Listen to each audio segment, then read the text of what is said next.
De repente, tudo mudou. De repente, as ruas quase vazias. De repente, ninguém toca a mão de ninguém. Não pode mais abraçar, tem que ficar em casa. Mas panelas e gritos a gente ouve na janela todos os dias, 8h30, sem falta. De repente, live de sertanejo quase todo dia. Como que isso aconteceu?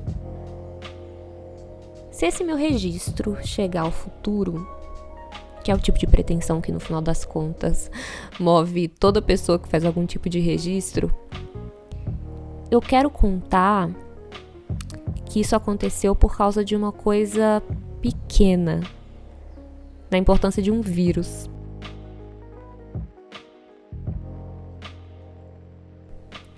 Imagina, algo minúsculo, microscópico acontece e de repente as pessoas precisam mudar tudo.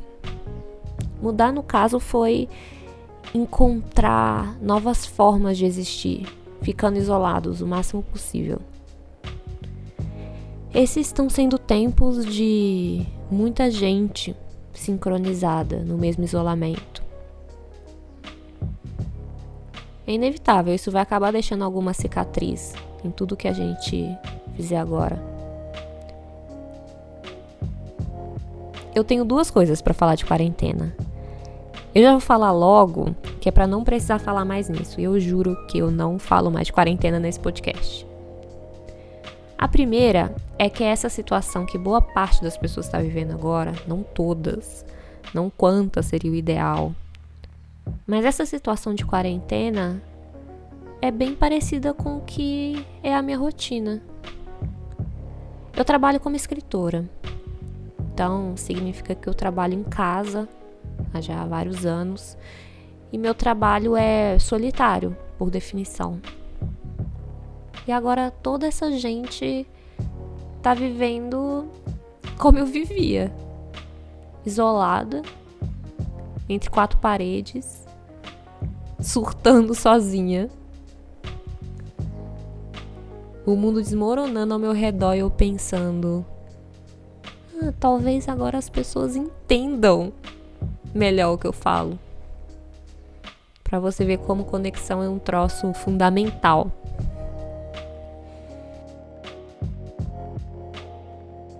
Não é por acaso que eu escreva tanto sobre solidão, sobre isolamento. E essa é a segunda coisa que eu tinha a dizer sobre quarentena. Eu tenho um certo fascínio por histórias com gente confinada.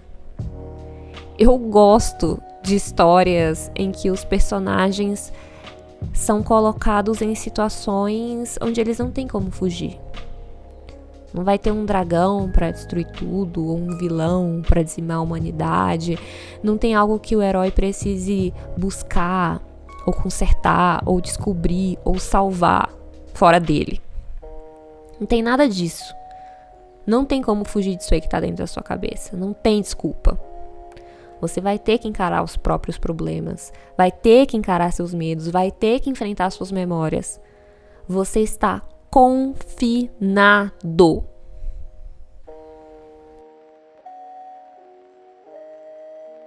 Eu gosto de histórias de pessoas isoladas, pirando sozinhas. Isoladas não no sentido de estar cercado por paredes. Eu acho que não precisa estar fisicamente preso numa cadeia ou sozinha sem ninguém por perto. Tem várias formas de se isolar. Você só precisa se virar para dentro.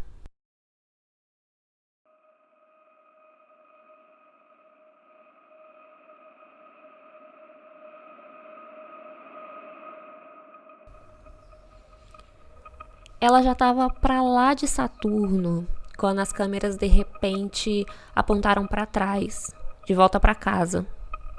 Foi em fevereiro de 1990, faz 30 anos. Depois do encontro com Saturno, a sonda Voyager 1 deixaria de funcionar. Já tinha cumprido a sua missão. Antes disso acontecer, um astrônomo da equipe dessa missão teve a ideia de fazer uma última foto. Sugeriu virar as câmeras da sonda de volta para o caminho de onde ela tinha vindo. E assim fotografar a Terra, fazer uma selfie. Essa foto, muito famosa, ficou conhecida como pálido ponto azul, porque é assim que o nosso planeta se parece a 6 bilhões de quilômetros de distância. É um pixel, uma poeirinha, um nada, minúscula, microscópica, insignificante, da importância de um vírus. É uma imagem poderosa porque ajuda a colocar as coisas em perspectiva, de entendermos que também somos minúsculos, microscópicos, nem aparecemos na foto. Carl Sagan, que foi o astrônomo que deu essa ideia, escreveu um texto refletindo sobre isso.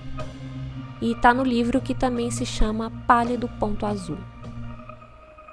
Tem um trecho que eu gosto muito. Vou ler para você.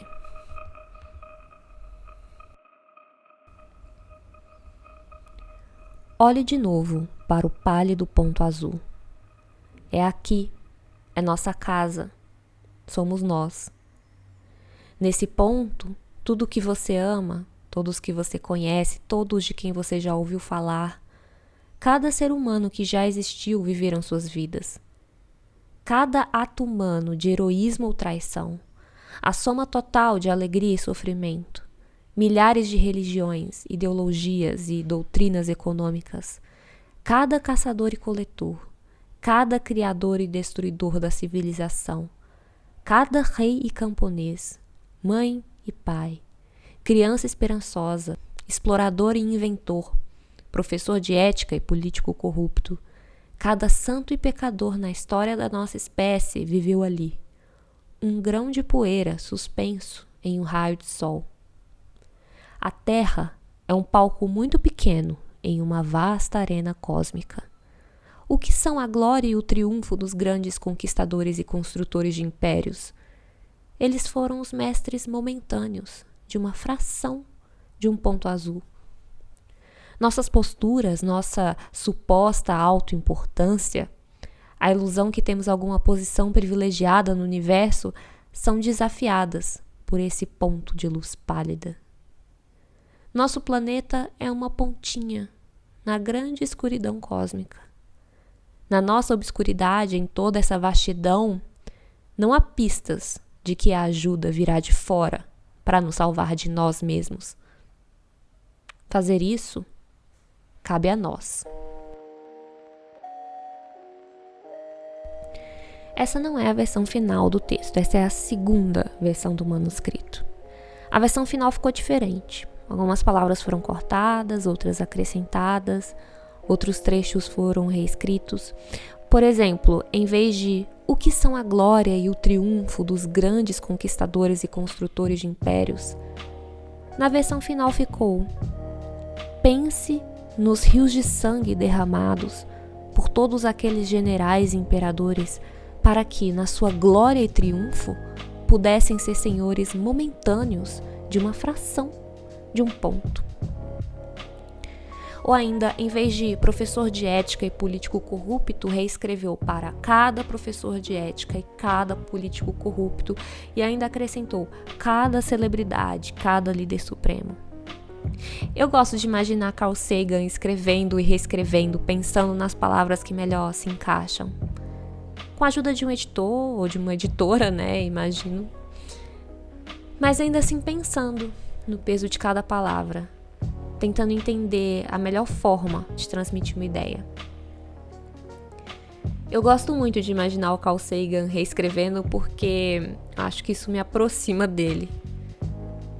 Por ver que a escrita é um processo, é essa jornada que a gente faz de uma versão de um texto para outra. Uma palavra pode mudar tudo. O trecho "um grão de poeira suspensa em um raio de sol", por exemplo, em algumas edições do texto foi alterado para "o grão de poeira". Consegue entender a diferença? De um grão de poeira com artigo indefinido, um grão de poeira qualquer, para o grão de poeira com artigo definido. Reconhece que é um grão de poeira, mas ainda assim é o grão de poeira, que é importante porque é nosso grão de poeira. Um artigo muda todo o sentido da frase. No final das contas, Sagan manteve o artigo indefinido. Mas como fazem diferença as coisas pequenas, minúsculas, insignificantes?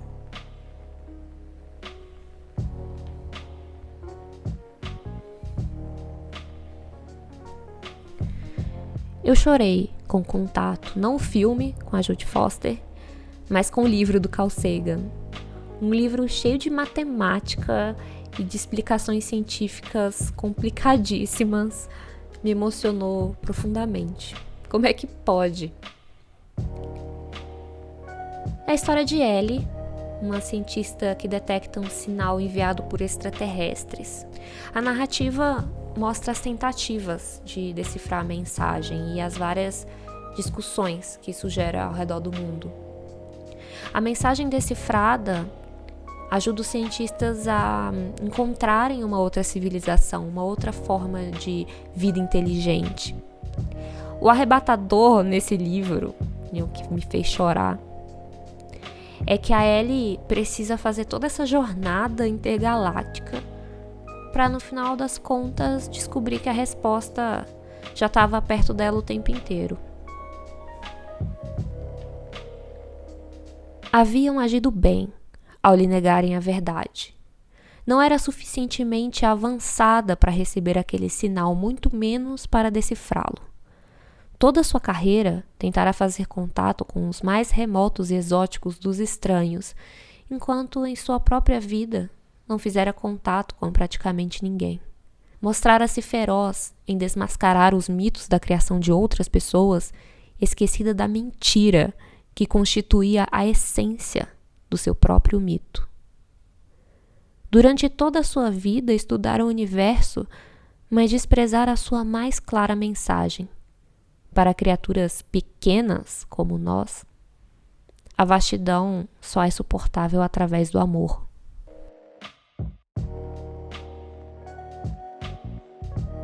A comunicação é o que rompe a solidão, mas é difícil demais sincronizar a gente. Nós estamos presos no desencontro. O livro As Águas Vivas Não Sabem de Si foi a minha tentativa de falar sobre esse desencontro, sobre o ruído, sobre a gente não conseguir se entender. Tem um trecho do livro que eu narro uma manhã nessa estação de pesquisa que está submersa a 300 metros de profundidade no oceano, que é onde eu ambiento toda a história.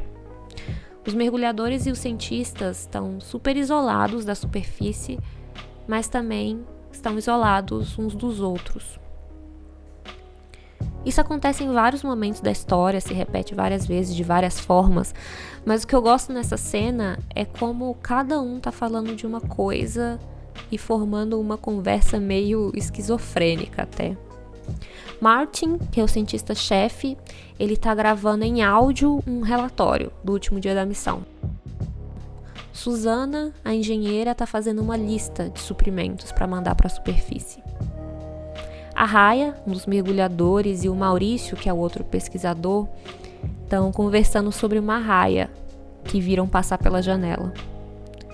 Corina, como sempre, tá pensando em 1000 fitas, mas ela tá reclamando da falta de gosto da comida dali, ao mesmo tempo em que tá tentando entender sobre o que os colegas estão conversando. O efeito disso é uma confusão de vozes, uma conversa atravessada. Pessoas isoladas, escutando sozinhas. Eu falei que eu gosto de história de pessoas confinadas, né? Aí agora eu sou testemunha dessa, acontecendo ao vivo. Às 8 horas as pessoas já começam a gritar das janelas.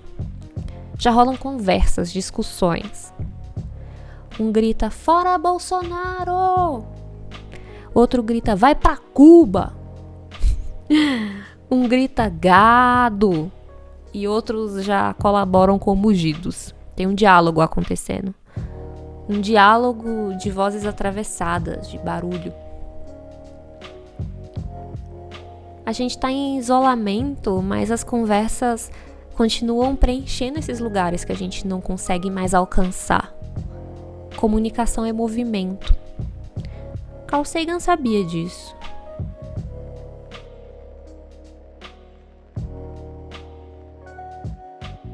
A gente nasceu num veículo que está viajando a 107 mil quilômetros por hora ao redor do Sol, que em um único dia, percorre 2,6 milhões de quilômetros só nessa órbita.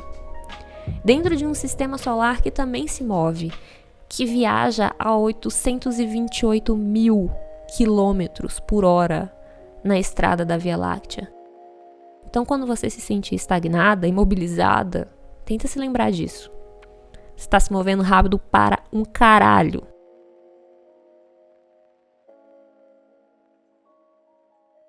A nossa natureza, a natureza humana, é o movimento de explorar o espaço. E a gente busca várias formas de fazer isso. Em todas as direções, inclusive.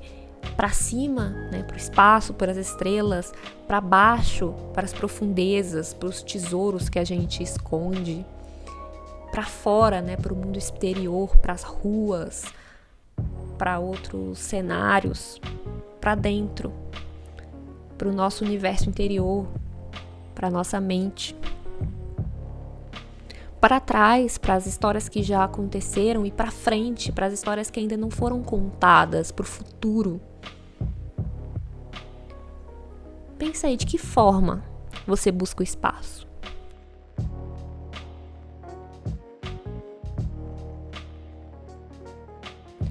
É isso. Nós nascemos no veículo. Por isso o Carl Sagan tinha a sua navezinha quando ele apresentava o Cosmos. Por isso a Xuxa chegava numa nave espacial todo dia de manhã. É pra gente se lembrar que nós somos uma espécie de viajantes. Gente que atravessou continentes a pé por gerações. Gente que construiu navios, foguetes. Gente que muda de lugar por vontade ou à força, sendo expulso ou arrastado dos lugares. Gente que nasce num lugar e cresce em outro. Gente que muda de país. Gente que fica doida se de repente não pode mais sair do lugar.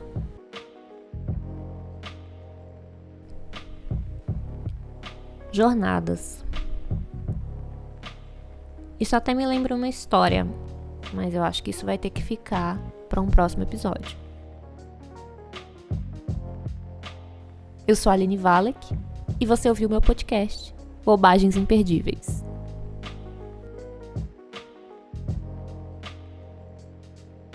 How frequent their misunderstandings. How eager they are to kill one another.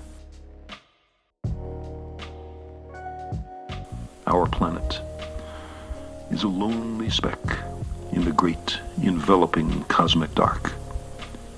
There is no hint that help will come from elsewhere to save us from ourselves.